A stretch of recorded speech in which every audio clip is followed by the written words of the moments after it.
শান্তা ফারজানা নামে এক কুলাঙ্গার মহিলা, সে উচ্চ কণ্ঠে মানুষের সামনে শাহবাগে দাঁড়িয়ে বলতেছেন, শরিয়া আইনের উপর থুতু নিক্ষেপ করি।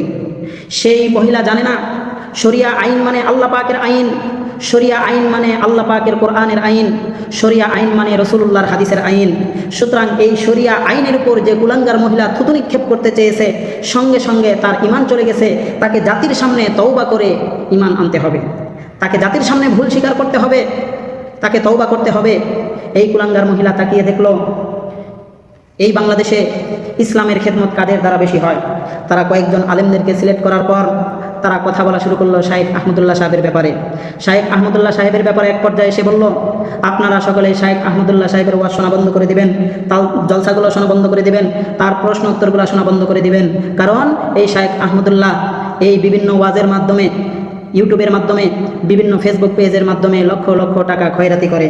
আমি এই কুলাঙ্গার মহিলাকে বলতে চাই, আলেমদের যদি টাকা হয় তোমাদের এমপি মন্ত্রীদের মতো বাহিরের দেশগুলোতে বড় বড় ফ্ল্যাট তৈরি করে না।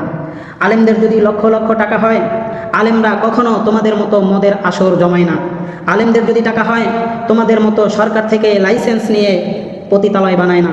আলেমদের যদি টাকা হয়, সেই টাকা দিয়ে আলেমরা মাদ্রাসা তৈরি করে, সেই মাদ্রাসায় আল্লাহর জমিনে আল্লাহর কোরআন শিক্ষা দেওয়া হয়, রসুলুল্লাহর হাদিসের শিক্ষা দেওয়া হয়। তোমার মতো শান্তা ফারজানার বাবা মার বিয়ে হবে কিভাবে, সেইগুলা পদ্ধতি শেখানো হয়। তুমি এত বড় কথা বলতে পারো না। এই কুলাঙ্গার মহিলা বলেছে 4 বিয়ে কেন করতে হবে, 4 বিয়ে করা যাবে না, 1 বিয়ে করাই যথেষ্ট। এই কুলাঙ্গার মহিলা জানে না আজও 2026 সালে বাংলাদেশের জমিনে পুরুষের সংখ্যার চেয়ে 30 থেকে 31 লক্ষ গুণ বেশি মেয়েদের সংখ্যা। তাহলে একজন পুরুষ যদি একজন মহিলাকে বিবাহ করে, বাকি যে 31 লক্ষ গুণ বেশি মহিলা পৃথিবীর জমিনে এই বাংলাদেশে আছে, তাহলে এই 31 লক্ষ মেয়েকে কে বিবাহ করবে? নাকি তারা বিবাহ বাদ দিয়ে রাস্তাঘাটে ধর্ষিতা হয়ে রাস্তার মোড়ে মোড়ে পড়ে থাকবে? অতএব শান্তা ফারজানাকে বলতে চাই, তুমি ভালো করে কোরআন হাদিসের জ্ঞান অর্জন করো। তোমার চোখ থেকে তুমি চোখের রঙিন চশমা খুলে সাধারণভাবে ইসলামের দৃষ্টিতে তাকিয়ে দেখো, আল্লাহ পাকের মতো মহান প্রজ্ঞাময় আর কেউ নাই। এই কুলাঙ্গার মহিলা 4 নম্বর কথা বলেছে, বোরকা কেন পড়তে হবে, হাত মোজা কেন পড়তে হবে, পা মোজা কেন পড়তে হবে, বোরকা কেন পরব?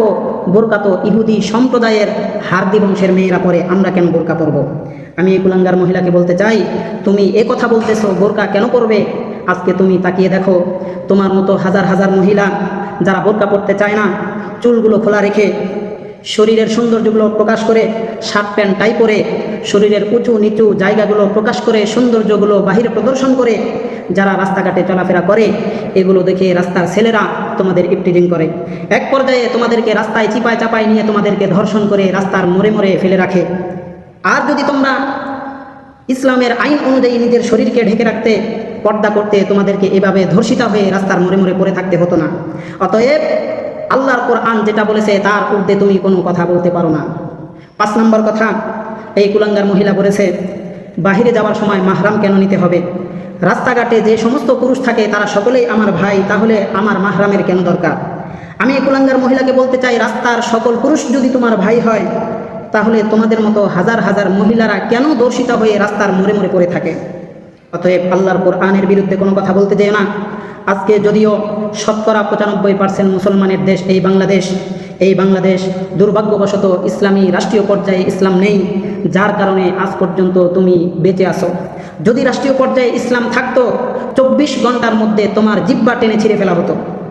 আজ এই বাংলাদেশের জমিনে যদিও 95% মুসলমান থাকুক, কিন্তু সেই বদরের প্রান্তরের 313 জন মুসলমানের ঈমান আজকের এই 95% মুসলমানদের নেই।